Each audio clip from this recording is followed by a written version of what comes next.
तो यहाँ पे प्रोफेशंस दे रखे हैं, प्रोफेशनल्स एंड प्रोफेशनल एसोसिएशन।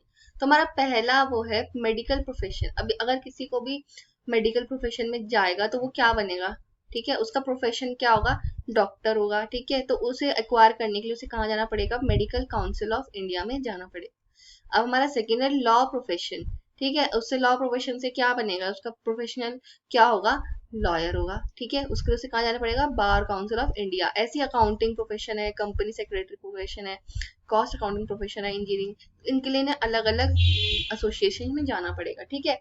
ठीक है, तो अब हमारा नेक्स्ट है service motive.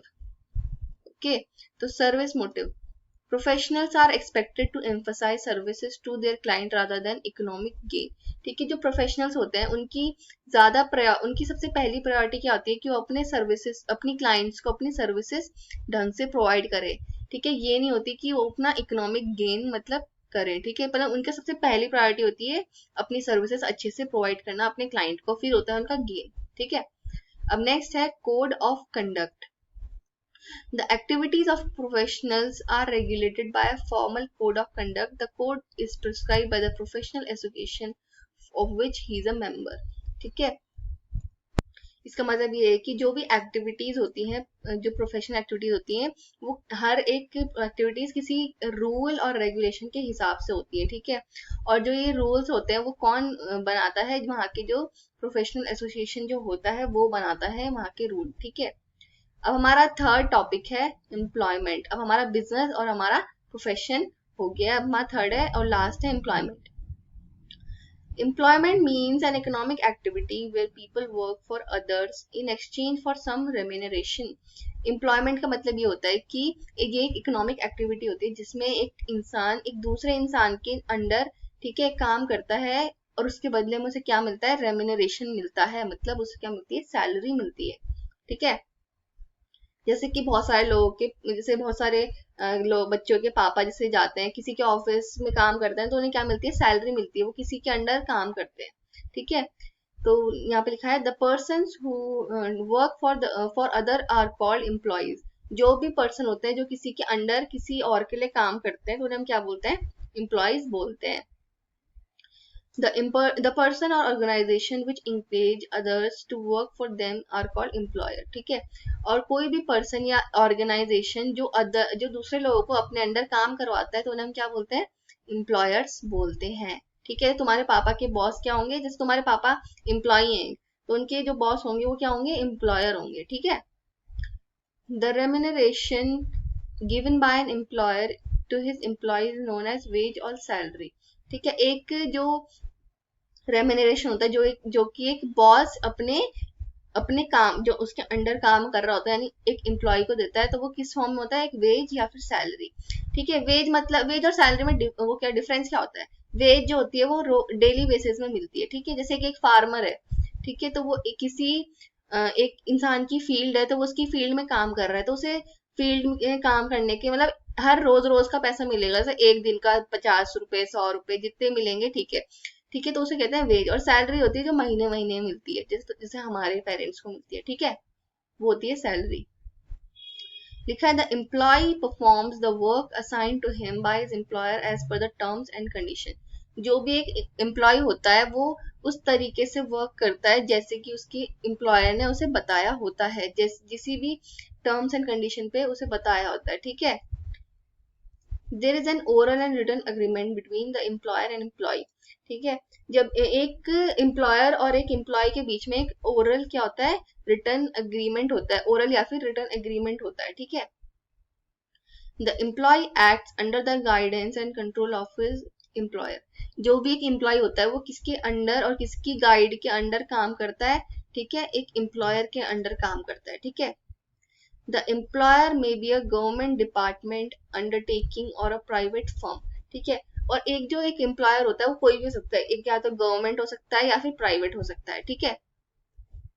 Employment does include all type of jobs in government offices and private enterprises.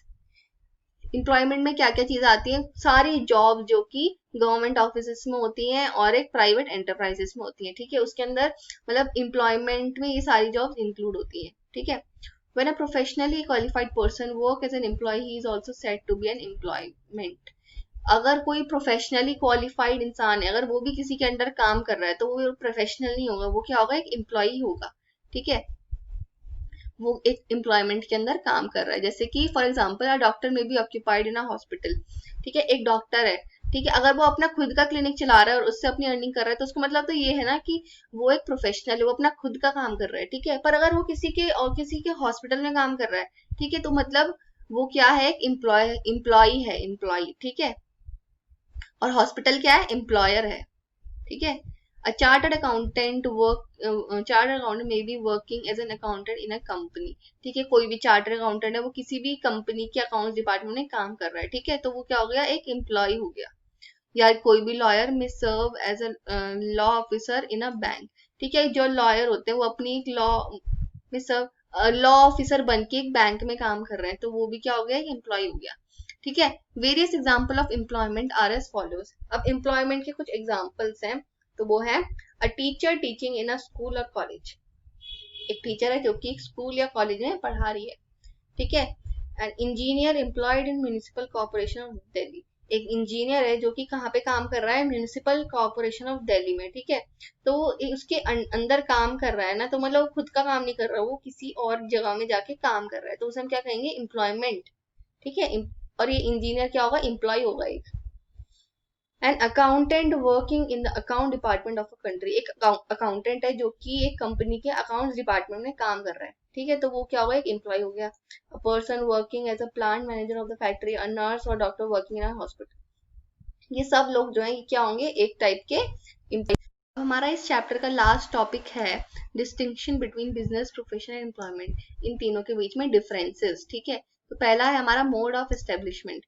A business enterprise is established when an entrepreneur takes a decision to carry on some business activity. ठीक है, एक business enterprise मतलब एक business firm तब establish होती है जबकि एक एंटरप्रेन्योर मतलब होता है जो कि कोई भी अपना बिजनेस चला रहा होता है। ठीक है, अपना खुद का बिजनेस कर रहा होता है, उसे हम क्या कहते हैं, business entrepreneur. A business enterprise is established when an entrepreneur takes a decision to carry on some business activity. एक बिजनेस एंटरप्राइज तब खड़ी होती है जबकि एक एंटरप्रेन्योर एक डिसीजन अपना ठान ले कि हाँ, कि हमें क्या करना है, एक बिजनेस एक्टिविटी को हमने स्टार्ट करना है।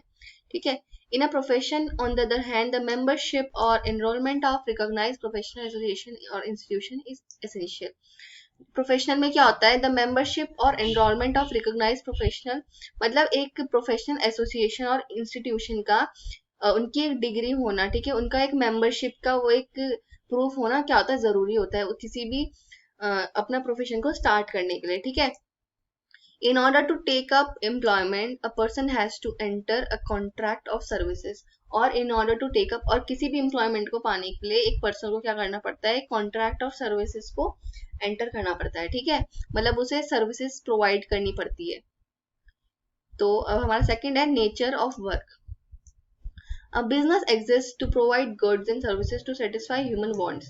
ठीक है, अब एक बिजनेस क्यों होता है, ताकि वो अपनी गुड्स एंड सर्विसेज प्रोवाइड कर सके, ताकि वो ह्यूमन की वांट्स को क्या कर सके, कंप्लीट कर सके, उन्हें सेटिस्फाई कर सके। ठीक है, तो उसका नेचर ये होता है कि वो अपने मतलब कस्टमर को उनका वांट्स को सेटिस्फाई करे।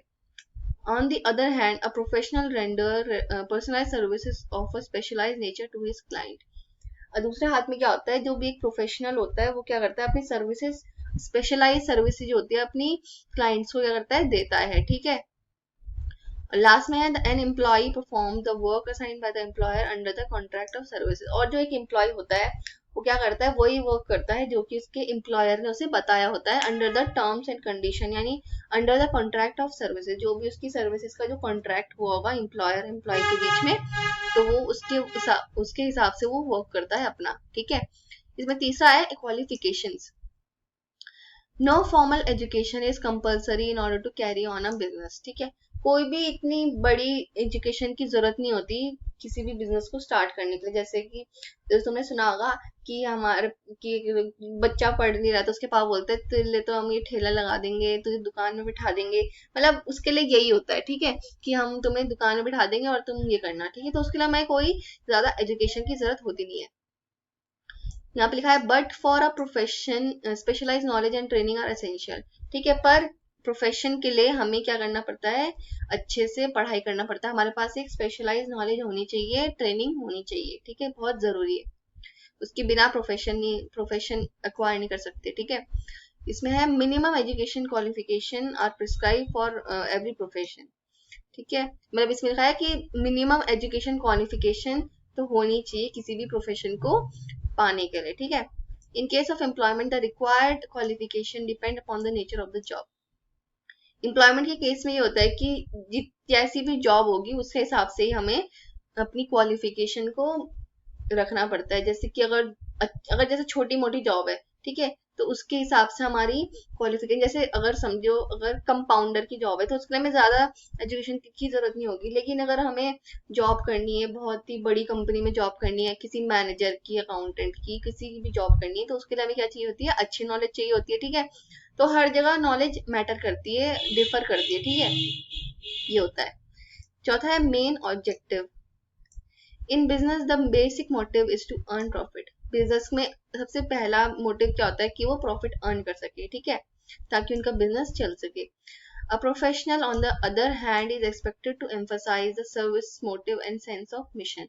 और प्रोफेशनल का क्या होता है, उनका ऑब्जेक्टिव ये होता है कि ताकि ये होता है कि वो अपनी सर्विसेज प्रोवाइड करें और एक उनके अंदर एक मिशन का सेंस आए कि हाँ हमें लोगों की हेल्प करनी है, ठीक है, जैसे कि डॉक्टर होते हैं।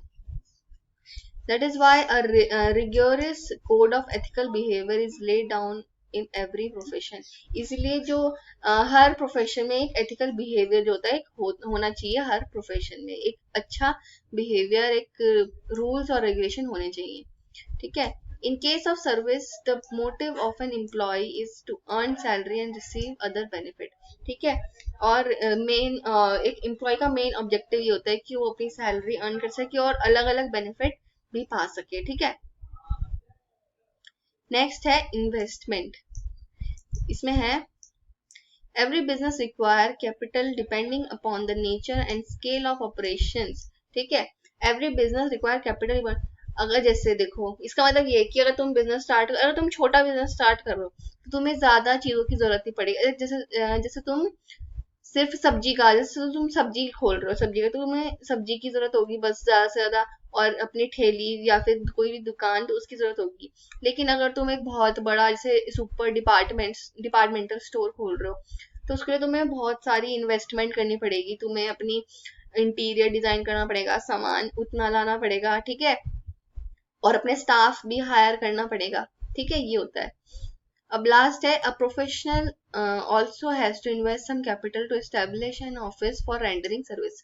और एक जो प्रोफेशनल होता है उसे भी अपनी छोटी मोटी इन्वेस्टमेंट करनी पड़ती है ताकि वो अपना एक ऑफिस बना सके। भाई वो खुले हुए सड़क में बैठ के तो देगा नहीं अपनी सर्विसेज, उसे एक ऑफिस चाहिए, ठीक है, तो उस ऑफिस को बनाने के लिए उसे अपनी थोड़ी इन्वेस्टमेंट करनी पड़ेगी, ठीक है। There is no need for capital in case of employment. Employment में हमें कोई भी इन्वेस्टमेंट करने की जरूरत नहीं होती है, ठीक है। तुम किसी के अंडर काम कर रहे हो तो तुम ये थोड़ी बोलेगा कि तुम पहले बनाओ ऑफिस और अपना खुद का ऑफिस बनाओ और तुम तब काम करो, ऐसा नहीं होता ना। हमें खुद का एक ऑफिस अपने आप ही मिलता है, ठीक है, तो उसके लिए हमें कोई एम्प्लॉयमेंट मतलब कोई भी कैपिटल की जरूरत नहीं होती। नेक्स्ट है risk. There is an inherent element of risk in business and profession, but practically no risk is involved in case of employment, ठीक है। इसमें बता रखा है कि बिजनेस और प्रोफेशन में मतलब ज्यादा रिस्क नहीं हो, मतलब क्या कहते हैं, बिजनेस और प्रोफेशन में हमें रिस्क के थोड़े एलिमेंट मिलते हैं, पर एम्प्लॉयमेंट में हमारा रिस्क का कोई भी चांसेस नहीं होता है। जैसे ठीक है, there can be loss in business but in profession and employment the return is never negative. अगर हम बिजनेस चला रहे हैं, हमें लॉस भी हो सकता है, ठीक है, ये बात थोड़ी है कि हमें हर टाइम प्रॉफिट ही होगा, ठीक है, लॉस भी हो सकता है, तो उसकी वजह से हमें क्या हो जाता है, रिस्क हो जाता है, रिस्क मिलता है। लेकिन अगर हम किसी प्रोफेशन में है या एम्प्लॉयमेंट में है, प्रोफेशन में तो ये है भाई कि डॉक्टर है वो, उसकी जरूरत हर किसी को पड़ेगी, वो अपनी डिग्री लेके वो कहीं पे भी काम कर सकता है, ठीक है, ये है। और एम्प्लॉयमेंट में होता है कि वो अपना काम करता है, ये उसे सैलरी चाहिए होती है, ठीक है, तो ये होता है। नेक्स्ट है reward. Profit is the reward of a businessman while professional fee is the reward of a professional, ठीक है। एक बिजनेसमैन का रिवॉर्ड क्या होता है, उसका प्रॉफिट होता है, और एक प्रोफेशनल की फीस जो होती है वो एक प्रोफेशनल का रिवॉर्ड होता है, ठीक है। The reward